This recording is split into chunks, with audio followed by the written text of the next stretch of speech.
Bom estar retornando, irmãos, e que bom nós estarmos aqui, assumindo o púlpito da igreja para mais uma vez compartilhar da palavra de Deus. E eu estou aqui com muito temor e tremor, devido à grande responsabilidade por causa da palavra, não por causa da palavra em si, mas por causa da autoridade do Espírito naquele que vai ministrar. Porque certamente aquele que está anunciando e pregando e falando, a autoridade vem do Espírito. Apesar de mim, a palavra vai ser dita e que o Espírito ministre sobre o coração dos irmãos. Vou pedir aqui ajuda ao universitário para... Pastor não sabe abrir copo. Aqui, eu consegui abrir aqui. Bom estar retornando à igreja também, ao convívio dos irmãos. Pela manhã já dei uma palavra de gratidão à igreja. Alguns irmãos já falaram: pastor, estou com muita saudade do pastor. Muitos irmãos não aguentaram a saudade, foram até o meu trabalho lá, me deram um abraço lá no trabalho, né? Me cumprimentar, me ver. Eu fiquei feliz com os irmãos. Foram mais ou menos um irmão que foi lá.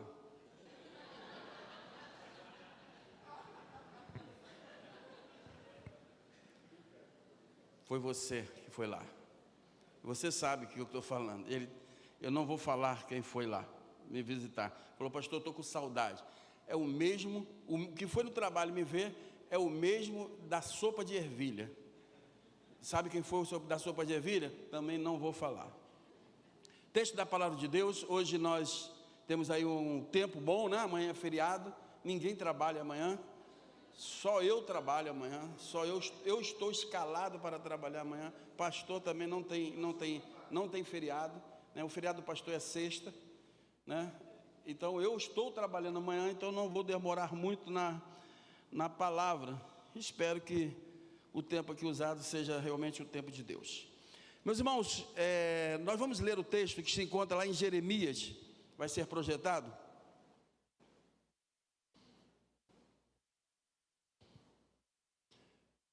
Jeremias 31, versos 16 e 17, e depois nós leremos Jeremias 32, verso 8. Dois versículos e depois mais um, mas nós temos um último versículo que nós vamos ler, mas será lido no final. E antes de eu colocar esse último versículo, eu vou fazer uma pergunta à igreja, e vocês vão ter que me responder essa pergunta. A pergunta, eu já vou deixar para que vocês fiquem com a pergunta na mente. Não podem procurar no Google, e se procurar no Google para a resposta, o Google não sabe também. Só vou adiantar para os irmãos. É uma pergunta e que está na Bíblia, e essa pergunta, essa é uma afirmação, mas que a gente precisa ter uma resposta daquilo que está sendo colocado do versículo da Bíblia. É em Apocalipse, mas eu vou deixar para depois. A pergunta é: qual o nome que você vai ter no céu? Quando você chegar no céu, qual será o seu nome? Não será o mesmo que você tem. Eu garanto para você, não será esse nome que você tem. Graças a Deus, porque Abimael é um nome bonito, mas eu vou ter outro mais bonito lá no céu. Não será Abimael. Estou feliz, eu fico feliz. Acho que eu aceitei Jesus por causa disso. Abimael é bênção, né? Qual o nome que você vai ter? Will, anota aí. O Will já botou lá no papel lá, que eu passei ali, já vi. Qual é o nome que você vai receber no céu? Porque você vai receber. Eu vou provar na Bíblia que você vai receber o nome, né? E esse nome, ele vai estar escrito aonde? Isso. Depois a gente lê no final. O negócio de nome, a gente vai resolver isso lá no final da mensagem. Então, a pergunta é feita. Não procure no Google. O Google não está convertido. O Google não vai para o céu. Ele não vai responder vocês. Vamos para o texto. Assim diz o Senhor: contenha o choro e as lágrimas, pois o seu sofrimento será recompensado, declara o Senhor. Eles voltarão da terra do inimigo. Por isso, há esperança para o seu futuro, declara o Senhor. Os seus filhos voltarão para a sua pátria. Agora nós leremos capítulo 32, versículo 8. Só um versículo já é maior do que os outros dois, né? Diz assim a palavra de Deus: conforme o Senhor tinha dito, Anameel, que é mais feio do que Abimael, o meu primo, veio ao meu encontro no pátio da guarda e disse: compre uma propriedade que eu tenho em Anadote, no território de Benjamim, porque é seu direito de posse e de resgate. Compre. Então compreendi que esta era a palavra do Senhor. Vamos orar? Senhor, nós te agradecemos por esse encontro. Te agradecemos, ó Deus, por toda a expressão de adoração ao Senhor. Te agradecemos, ó Deus, pelo Teu Espírito, quem promove os nossos corações a alegria. E por isso, ó Deus, nós podemos entoar louvores e cânticos ao Teu nome. Podemos olhar para o nosso irmão e ver a alegria do nosso irmão. Poder sair das nossas casas e estar na Tua presença. Mas, Senhor Deus, neste momento, a Tua palavra, Senhor Deus, que é a verdade, ela foi lida. E nós pedimos, ó Deus, que o Senhor, pelo Teu Espírito, ministre aos nossos corações, para edificação, para restauração, para exortação, e que a Tua palavra seja verdadeiramente um alimento. Ajuda-nos, ó Pai, e tem misericórdia de nós. Tem misericórdia de nós. E que, ó Deus, apesar de nós, a Tua palavra alcance corações, a começar no meu, em nome de Jesus. Amém. Nós estamos dentro de uma leitura em que Deus está falando com Jeremias, onde Jerusalém está sendo atacada, está sendo sitiada. Jeremias está emitindo uma mensagem para o povo, uma mensagem de esperança, porque a situação realmente de Jerusalém era: a Babilônia, através de Nabucodonosor, tinha invadido Babilônia, tinha sitiado Babilônia, e normalmente, quando eles faziam essa ação e levaram as pessoas para o exílio, quem eles levavam? As melhores pessoas ou as piores pessoas? Eles sempre levavam as melhores pessoas. Por que eles faziam isso? Porque não era para chegar lá e sentar e deitar na rede e falar: sou um exilado, está tudo bem. Não, eles levavam sábios, levavam trabalhadores inteligentes e aí por diante. Porque eles iriam exercer uma função naquele lugar. Então era um exílio que eles pegavam. Então aqueles que não tinha muita coisa, não valia quase nada aos olhos deles, ele deixava para lá. Isso aí não vai fazer diferença nenhuma, isso não vai me trazer proveito, isso não vai me trazer vantagem, deixa eles para lá. Mas Jeremias está direcionando a mensagem para o povo, e Jeremias está exortando o povo, chamando o povo para uma mudança de vida. Até porque Israel sempre foi o povo de Deus, e toda vez que Israel desobedecia a Deus, toda vez que Israel sofria por toda a sua desobediência, por causa do seu pecado, alguma coisa visual aparecia. Se fosse uma cidade, a cidade era destruída, o templo era destruído. Então havia ali uma representação no povo, para que o povo visse que realmente o pecado que eles estavam cometendo estava realmente sendo refletido através daquilo que eles viam. Seja uma cidade, seja tudo. Então nós vamos encontrar na Bíblia sempre essa manifestação, sempre essa expressão material, visual, de algo que estava acontecendo dentro daquele povo. O Israel sempre via isso. Nós estamos vendo, né, hoje Israel, e quem aqui já ouviu falar sobre o Domo de Ferro? Domo de Ferro. Sabe, poucos sabem, né? Mas nós sabemos sobre o Domo de Ferro agora, por causa da guerra. A gente vai vendo, né, vai lendo e vai vendo que é muito, muito comum. O que seria o Domo de Ferro? É um sistema, né, de que quando era lançado um míssil, ele intercepta o míssil e não deixa chegar. Nesse tempo aqui não tinha isso. Não tinha Domo de Ferro. E nem tinha míssil, não tinha nada disso. Era uma briga de chegar lá e assediar, atacar, e para isso eles precisavam de quê? de pessoas fortes. Então isso acontecia muito comum. O povo de Israel desobedecia, visualmente eles viam isso bem presente, para que eles vissem realmente que eles estavam abandonando a Deus e deixando Deus de lado. A pergunta que nós fazemos é exatamente isso.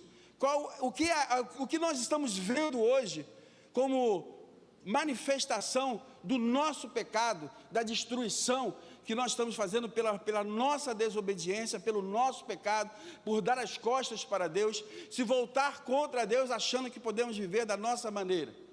O que é que visualmente nós temos visto? Será que o muro da igreja está destruído? Vocês já chegaram aqui, o muro da igreja está destruído. Nem a igreja nem tem muro, né? Tem grade, né?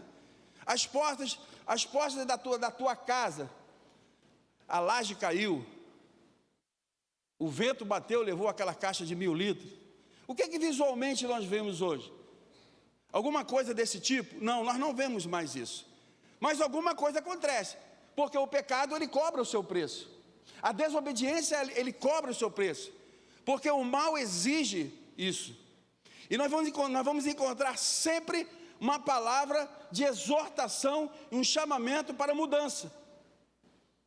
Jeremias era aquele profeta que levava ali a sua palavra. Mas Jeremias está no momento que ele está preso. Jeremias está encarcerado, porque ele estava transmitindo uma palavra e aqueles que ali estavam ao lado, Jeremias, parem com essa mensagem, está tudo em paz. Você não lê Salmo 122, Jeremias?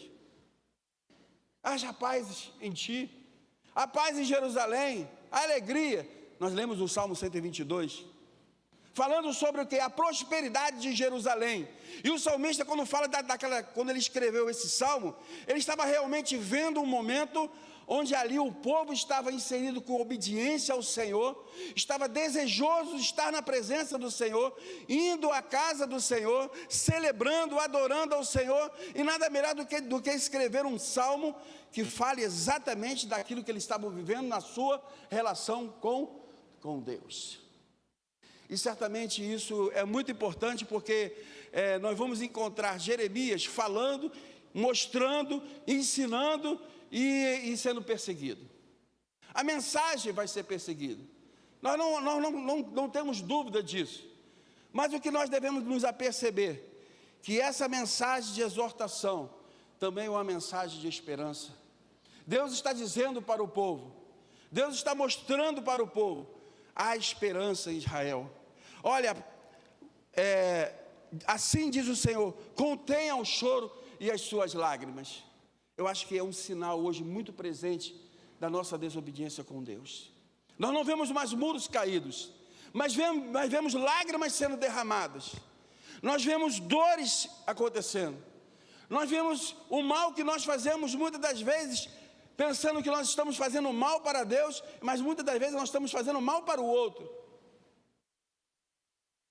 E não nos apercebemos que a nossa relação com Deus, com o título de que nós somos filhos de Deus, que nós somos a igreja do Senhor, e mesmo assim nós insistimos com ações que vai ferir o outro. Nós insistimos com isso. E o que acontece na relação? O que acontece na comunhão? O que acontece na igreja? O que acontece na família? Quando isso realmente nós não nos apercebemos, nós não nos arrependemos. E a chamada de Jeremias para o povo era arrependimento. Era uma exortação para uma chamada de mudança. Mas, irmãos, destruir é muito fácil, né? Vocês já perceberam isso?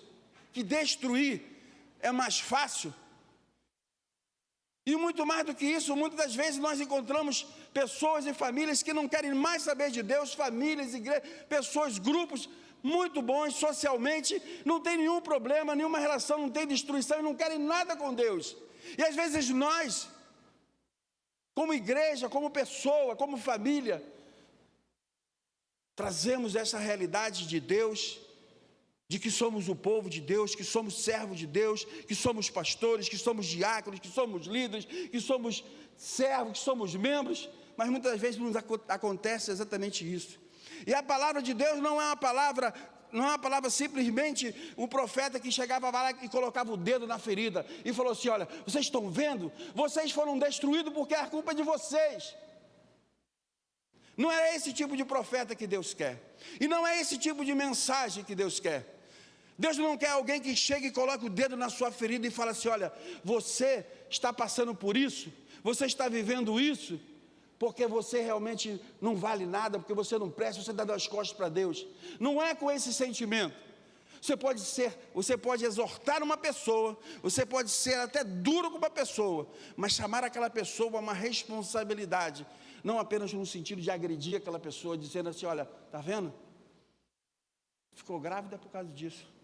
Não quis saber de igreja. Está vendo? Ficou grávida. É assim que acontece. Olha lá, domingo, fui lá ver o jogo do Fluminense, não quis nem saber. Acontece isso mesmo. Nós somos aqueles profetas meio que off the power, off the king, off the best. É esse tipo de profeta que nós temos, não é? Que tem um nome, né?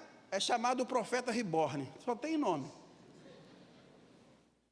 Irmãos, a palavra de Deus, quando nós olhamos para a história do povo de Israel, quando nós vimos essa história presente dentro da Bíblia, e nós sempre falamos que essas histórias, elas saltam da Bíblia, e elas pulam para o nosso tempo, e vêm para a nossa realidade, porque como o pastor mesmo falou, princípios não tem tempo, o princípio já está estabelecido, o que muda é a forma da aplicação desse princípio. Então, como nós falamos, você não vai ver o muro da igreja caindo, o teto caindo, não cai não, fica aí, você não vai ver isso. Mas o que você vai ver? A destruição, ela vai ser visível. Uma relação não está boa. Por quê? Porque nós queremos ajeitar as coisas do nosso jeito, do nosso tempo, da nossa maneira. E não vai acontecer.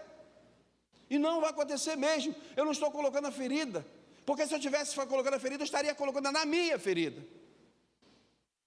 Porque Deus chama a exortação.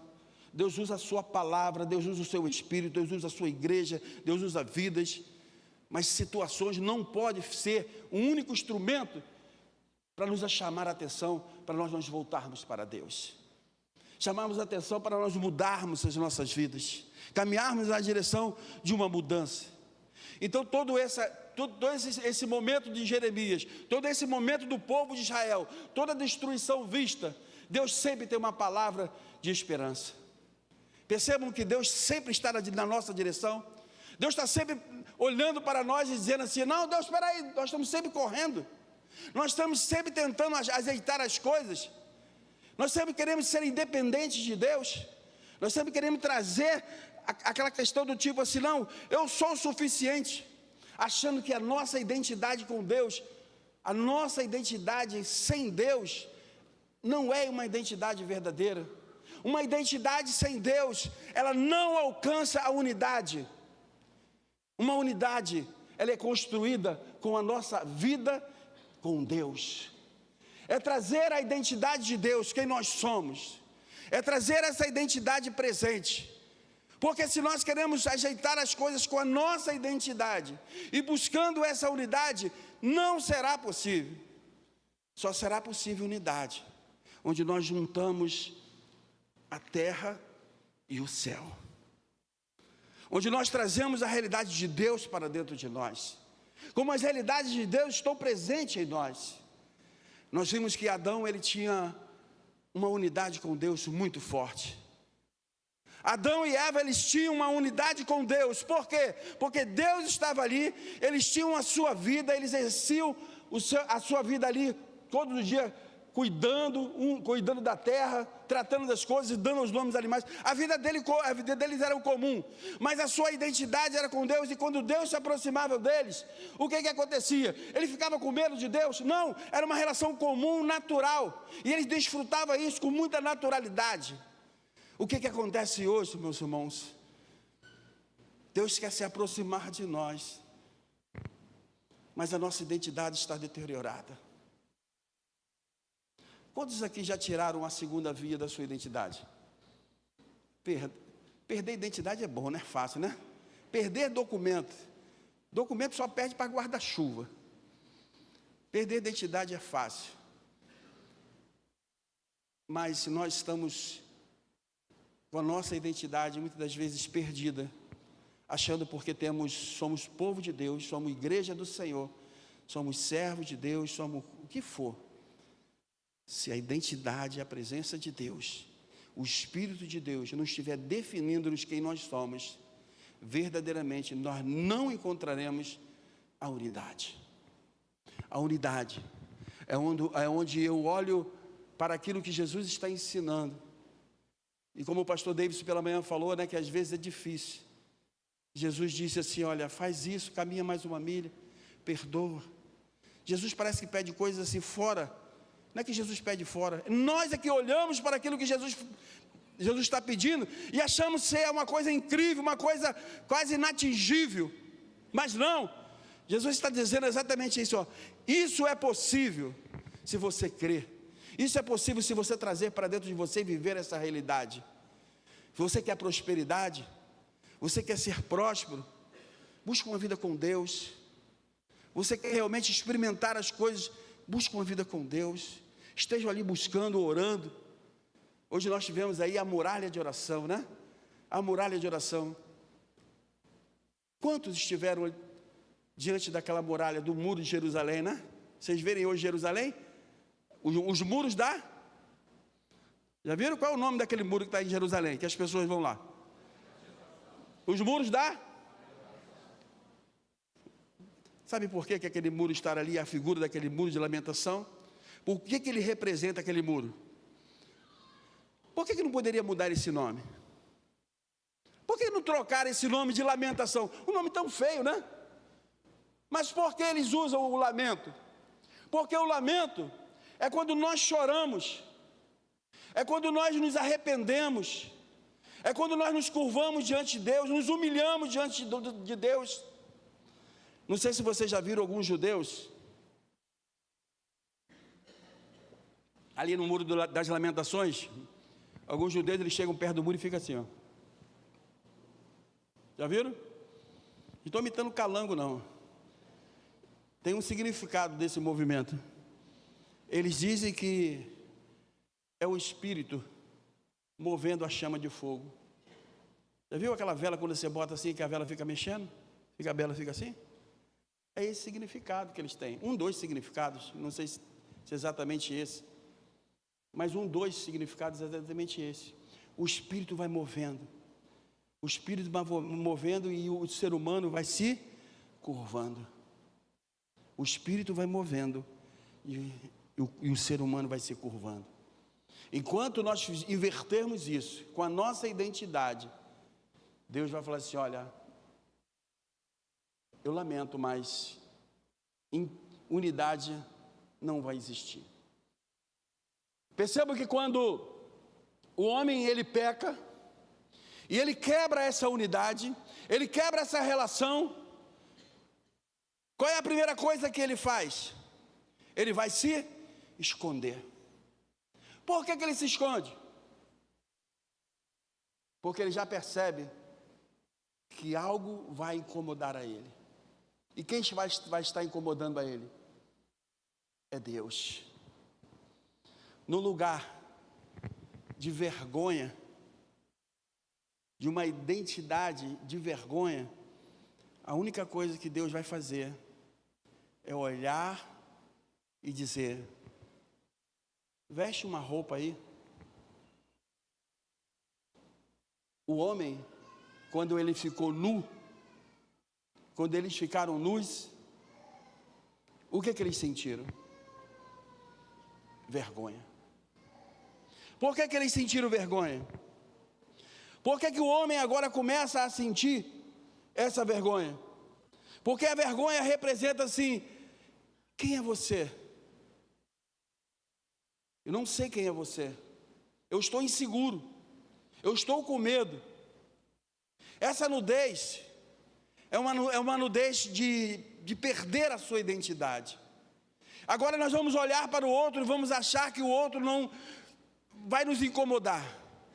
E a gente agora vai ter que lutar contra o outro para buscar essa identidade. Agora no outro que a gente vai buscar essa identidade, não no sentido de aprender, mas no sentido de afetar, de ferir. E a gente às vezes vai se tornar egoísta. Essa não é uma nudez simplesmente física. É uma nudez onde eles estão expressando exatamente que havia ali uma quebra da sua identidade para com Deus. E nós precisamos compreender que Deus, Ele sempre nos convida às mudanças. Deus sempre muda situações a partir do momento em que nós nos arrependemos, com nossos atos de arrependimento, com o coração realmente quebrantado, voltado para Ele no sentido de dizer: Senhor, eu quero experimentar de novo. Eu quero experimentar de novo aquilo que eu aprendi do Senhor. Mas nós vivemos uma vida como se naturalmente as coisas vão acontecer e vão se ajustar sem uma posição, sem uma atitude. A esperança é uma atitude. E o que Deus usou para chamar Jeremias para uma atitude onde aos seus olhos, era uma coisa inaceitável. Lá no capítulo 32 que nós lemos, Deus pede, alguém chega e oferece o primo de Jeremias, oferece a ele um terreno, um campo, um lugar, lá em Anadote. Jeremias está preso. Os inimigos estão invadindo os territórios. Barricadas já estão naquele lugar. O complexo de Israel já estava ali estabelecido. Você compraria um terreno assim? Você compraria uma casa assim? Você estabeleceria algo que você, aos teus olhos, não faz sentido? Por que Deus não falou, oferece a Jeremias um lugar que quando ele sair da prisão, lá no Porto de Galinhas, lá, né? Mas, imagine só, alguém oferecer para você R$3.000, um casarão na faixa de Gaza. Você compraria? Por que você não compraria? É um terreno bom. Você pode construir, é um terreno de 3.000 metros quadrados, você pode construir piscina. Por que você não compra? Por que eu também não compro? Na faixa de Gaza, ou no complexo de Israel, seja lá, seja aqui, seja onde for. Mas por que Deus faz essas propostas para Jeremias? Será que Deus estava suscitando no coração de Jeremias uma esperança? Anadote, no capítulo 1 de Jeremias, nós vamos entender um pouco por que Anadote. Anadote era a cidade natal de Jeremias. Foi onde Jeremias nasceu. Ali estava a presença da família de Jeremias. Ali estavam os entes queridos de Jeremias. E Deus estava dizendo, o que os homens não enxergam, por causa da esperança que você tem no Senhor, você vai adquirir esse campo. Você vai adquirir isto, Jeremias. Não faz sentido para ninguém você adquirir isso. É na faixa de Gaza. Deus muitas vezes nos convida a olhar para o improvável. Mas Ele só nos chama a olhar para o improvável quando nós construímos a esperança nele. As coisas que os olhos do homem não conseguem enxergar, é ali que Deus está agindo. É ali que Deus está movendo e trazendo exatamente uma palavra de esperança. Esperança não é quando tudo está ruim e você não tem nada a se agarrar e você diz, a minha esperança está no Senhor, só no Senhor, e você não construiu nada com relação a isso. Nós não construímos nada com relação a isso. Nós somos muito bons para expressar frases do tipo, a minha esperança está no Senhor, Ele é fiel, Ele é justo, Ele é grandioso, nada de errado nisso. Quantos louvores falam sobre isso? Da nossa vida com Deus, da nossa alegria, Salmo 122, nada contra isso. Mas nós não construímos na nossa relação com Deus uma identidade que Ele quer imprimir em nós. aquela identidade de quem tem esperança, de quem confia, de quem espera. É uma identidade onde você vai desejar se relacionar com Deus, você vai desejar as coisas de Deus, não simplesmente porque você aprendeu sobre isso, você leu sobre isso, mas o nosso espírito ele é impulsionado a desejar a Deus, não para que as coisas sejam arrumadas, não para, Senhor, arruma minha família está destruída, Senhor.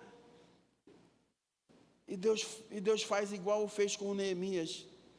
Neemias, vamos lá. Neemias sai do lugar de conforto, ele era copeiro do rei, estava vivendo num palácio. Ele chega naquele lugar lá em Jerusalém e vê os muros totalmente destruídos. Os lugares totalmente destruídos.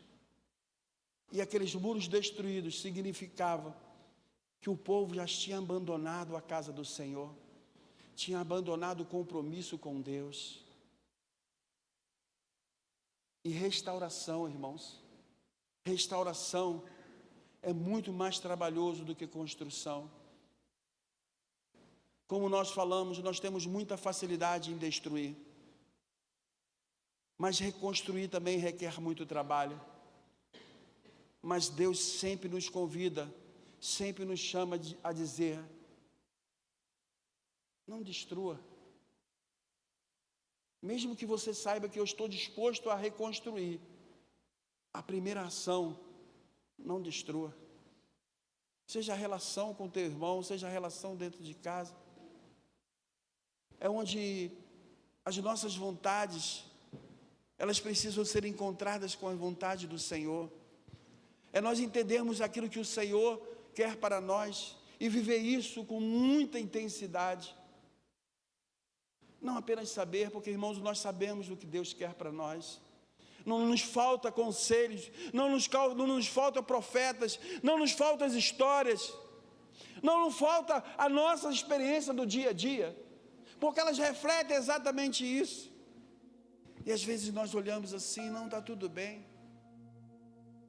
quando na verdade Deus está nos chamando a nós sentarmos, como Neemias sentou. Ele chegou naquele lugar e passou o dia, a noite olhando, e depois ele sentou em cima daqueles entulhos.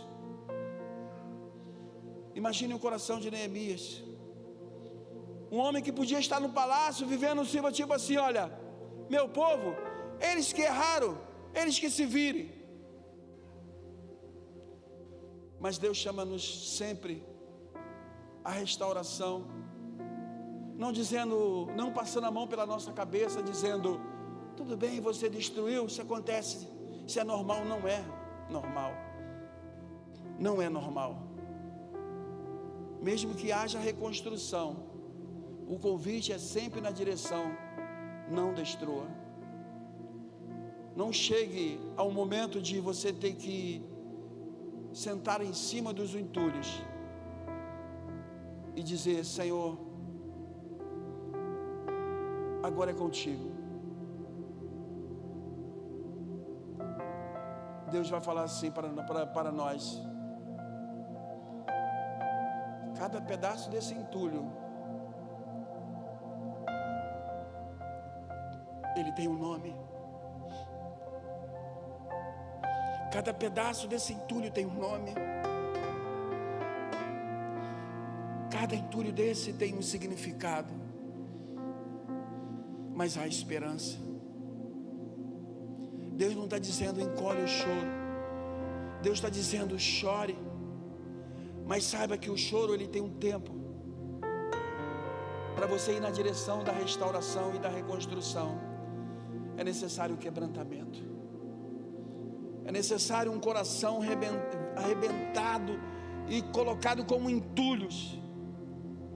É ali que Deus começa a restauração. É ali que Deus vai trazer o verdadeiro sentido de unidade. É ali que a presença de Deus vai se mostrar e nos convidarmos a irmos na direção da nossa verdadeira identidade com o Senhor. A esperança, Israel. Não sei qual o campo de anadote Deus tem convidado você a adquirir, como um sinal daquilo que Deus quer fazer depois da restauração. Mas nós sabemos, porque se nós não atentarmos para o que Deus nos convida, não nos faltará tempo para assentarmos em cima dos entulhos e chorar. Arrependimento, esperança é um ato de se voltar para Deus, de buscar ao Senhor. A nossa identidade precisa ser restaurada. Quem nós somos em Cristo precisa ser restaurado. Eu quero encerrar esta mensagem dizendo que em Deus sempre há esperança. A verdadeira unidade, ela é construída num ambiente onde existe a identidade do homem com Deus. Apocalipse 2:17. Vocês podem responder a pergunta que foi feita no início da mensagem. Quem tem ouvidos, ouça o que o Espírito diz à igreja, a maridos, a mulheres, a filhos, filhas.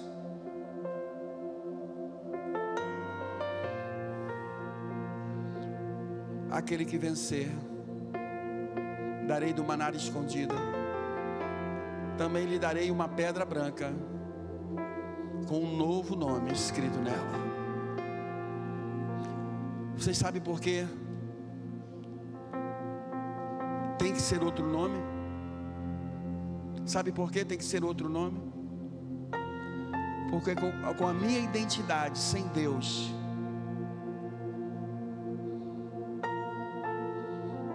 não há restauração.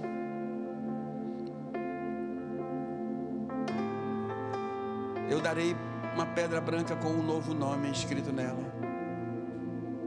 E quem vai saber desse nome? Quem vai saber o nome? Somente aquele que Deus convida você a receber essa identidade, esse nome. Deus não está convidando ninguém para tirar a segunda via. Deus está convidando você a mudar de nome. Deus está me convidando a mudar o meu nome. E eu vou saber, no dia que eu estiver na presença dEle, que nome será esse. Você está curioso para saber qual é o nome que você vai receber? Eu também estou. Mas quando chegar lá no céu, essa curiosidade, ela não vai existir. Porque lá no céu não tem curiosos, mas tem aqueles que entenderam que nome significa identidade. Vocês sabem por que Deus deu a Jesus um nome que é sobre todo nome, e que todo joelho se dobrará diante dele? Sabe por quê? Porque ele foi fiel na sua identidade como filho. E Deus não cobra e não pede nada impossível para nós, a não ser nos voltarmos para aquele que nos dará um novo nome, em Jesus Cristo. Por causa de Jesus Cristo, com essa verdadeira identidade, como o pastor Davidson de manhã pregou, quem estará servindo, Quem estará abraçando é o Cristo, através daqueles que têm o seu nome, daqueles que não vivem com a segunda via, achando que isso é suficiente. O novo de Deus, o novo de Deus está à nossa disposição, para que trazamos dentro de nós, colocamos dentro de nós esta realidade, e viver esta realidade. Nós não teremos dificuldade de nos dobrar e nos curvarmos diante deste nome. Ou nós nos curvamos diante deste nome, ou nós sentaremos em cima de entulhos que vão representar uma vida sem Deus. Há esperança para você, há esperança para mim, há esperança, Israel, há esperança. Deus abençoe a sua igreja.